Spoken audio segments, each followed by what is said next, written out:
furnishing my place. I don't have where to stay.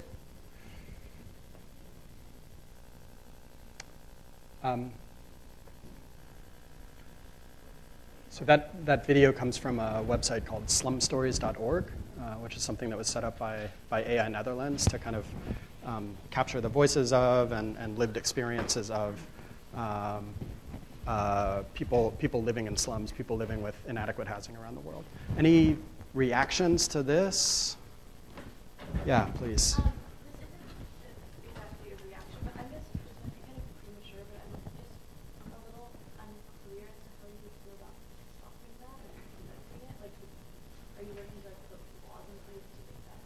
Yeah. So the question is, how do you stop that, right? So what do you think? Yeah, please. Well, I guess another question on top of that, because this might answer it. Is that legal within like Nigerian law? Right. Is it right? So the question is that legal within Nigerian law? Who's to say? Right. Who's to say? I mean, that's a paradigm forced eviction, right? Forcing people out of their homes without prior consultation, without kind of adequate housing alternatives, at the behest, in this case, of a private development company that wants to develop this sort of whole waterfront area.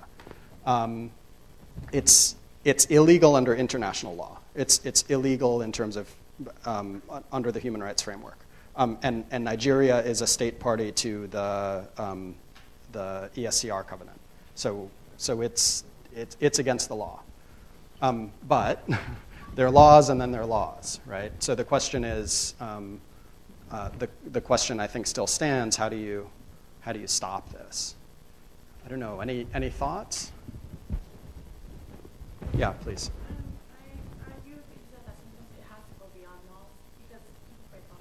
That's right. Unfortunately. But with Amnesty International, you mentioned the public eye, and if you do push the public eye upon this, Yep. you have to create That's right.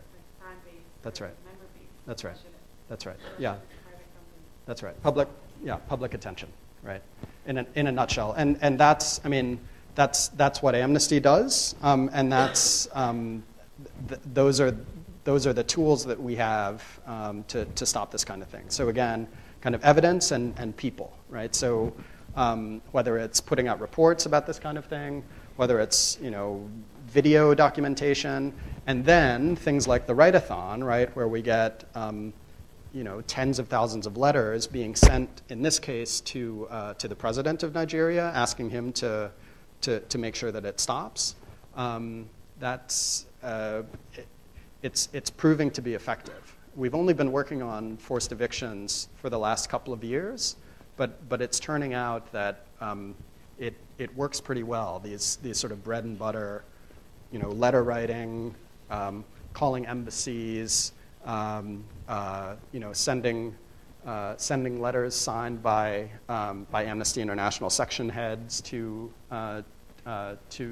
high-level decision makers. Like these things have put a stop to forced evictions in at least a few cases over the last year. Yeah. I noticed that you're focusing on states that are either too small to resist amnesty. Any pressures that amnesty can generate, or like Italy, which is in Europe itself. But what about like say China or India or Brazil, some larger states that might be able to say? Yeah. I mean, so Brazil's a good example, actually, and it's an interesting one, especially with the World Cup coming up in 2014, and then the Olympics in Rio in 2016. Those sorts of mega events are kind of historically tied to all kinds of forced evictions, and Amnesty is working on that. For one thing, we've just established a permanent office in Brazil that's working on a range of issues, but forced evictions around mega events is something that we're working on, and we're starting to document housing issues in communities in the so-called bus corridors between Rio and the and the stadia where, where these sporting events are going to happen, which is where a lot of evictions take place in advance of big sporting events like this. So we're working on Brazil, and we certainly we're not shy about criticizing China or India either. I've only been showing you kind of selected areas of our work so far. Yeah, please. Is Amnesty working at all towards legalizing informal settlements? Because I know a large way that states get around evicting people is because it's state-owned land and it's an informal settlement on state-owned land, so technically the state has the right to the land and to sell it should they want to. So is Amnesty working at all towards legalizing informal settlements? Yeah. So there was a fuller answer to the prior question. Oh, sorry. Oh, is Amnesty working on legalizing informal settlements, right? So I should say that there, in fact, when it comes to ending forced evictions, there's sort of a two-track process, right? On the one hand, there's the calling attention to and trying to stop individual cases of forced evictions, like in Port Harcourt, and on the other hand, there are sort of systemic things that we're doing mostly at the national level in countries like Kenya that are interested in improving housing conditions for their citizens. So we are working to influence legislation kind of at the national level and making those systemic changes. And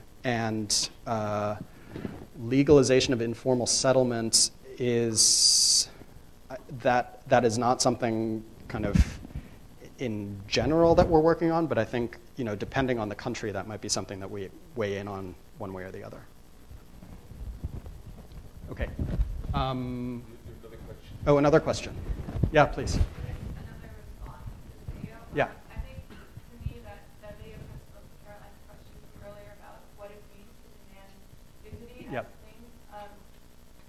I think that oftentimes when there's a group, a social group or a cultural group who is not having their needs or their rights met, it's because their needs or their situation is not being prioritized on the same level as someone else's. And so if you look at that video, those people were still in there while nobody even spoke to them. Nobody thought that those people merited just the most basic consideration of their rights and of their situation. And Yep. I mean, that's a dignity issue totally. Yep. Right? I Yep. mean, I just wanted to run that by. Yeah. Does that make sense? No, absolutely.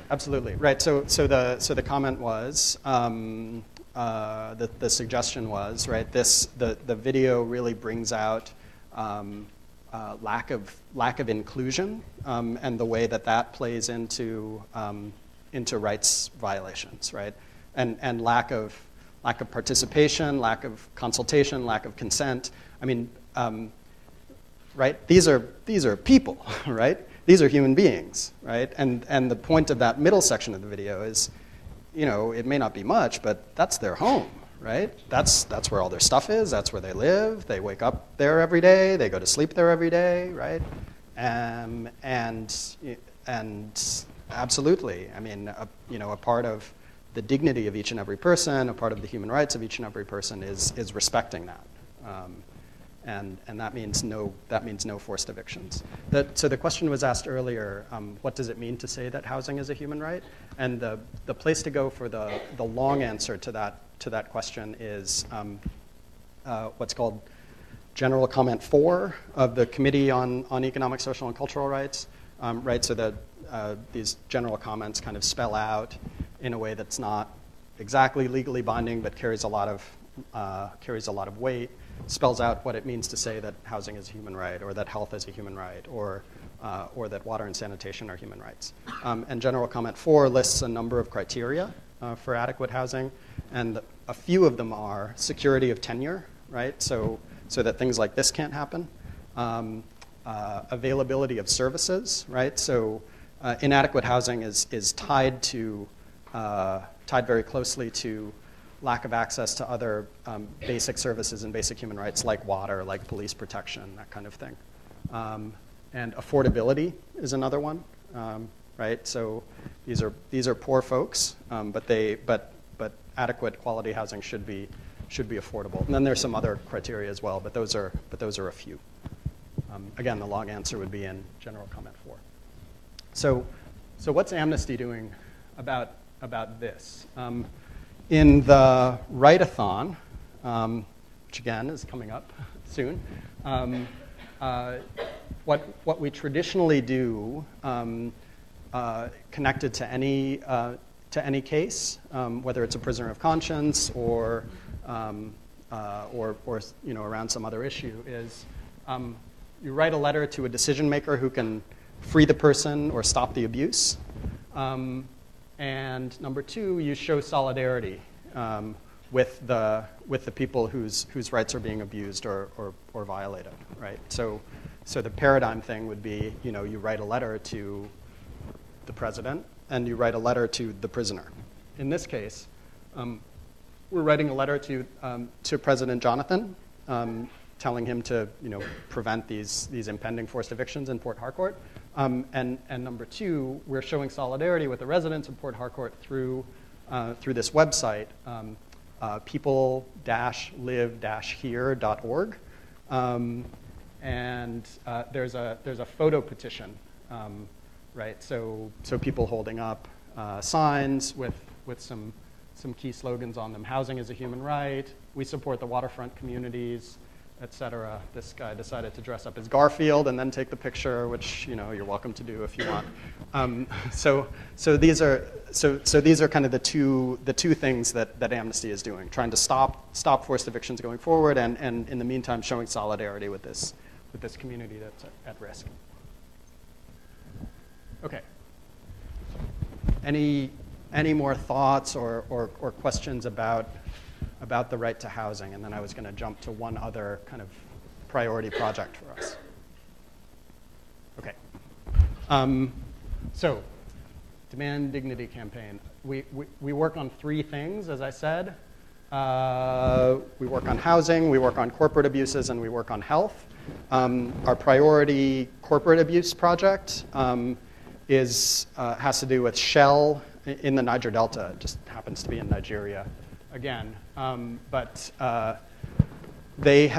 Shell and other multinational oil companies have for decades been causing really massive and egregious environmental damage in the Niger Delta in a way that's violating people's right to water, to food, to livelihood, to health.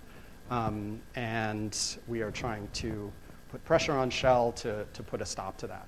And the main thing that we're asking for is there was a big United Nations Environmental Program report that came out in August that documented the environmental devastation and called, among other things, for the establishment of a $1 billion cleanup fund to help fix the environmental damage in the Niger Delta. And Amnesty, as of last month, is calling on Shell to pay the full $1 billion to set up this fund. So between now and Shell's annual general meeting in next May, we're going to be pushing hard to get them, put pressure on them to do that. And that is something that, again, we need the help of folks like you to make any progress on that. But just wanted to mention